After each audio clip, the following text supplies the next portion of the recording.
Just as in yesterday's gospel, with the trick question from the unlikely combination of Herodians and Pharisees about whether the Roman census tax should be paid, so also in today's gospel excerpt from Luke, Jesus refuses to give a direct answer to the brother who is upset about not receiving his share of the inheritance which his brother is apparently taking from him. Instead, Jesus gives a principle to follow. Guard against greed, for although one may be rich, one's life does not consist of possessions.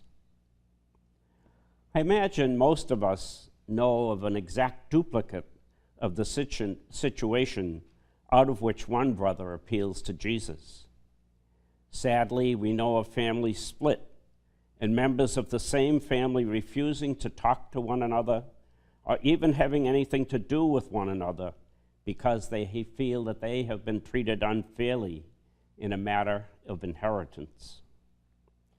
Jesus goes on in today's gospel and adds a brief parable to cite an example of one who put all his efforts into preserving and storing his bountiful harvest and his other goods for himself.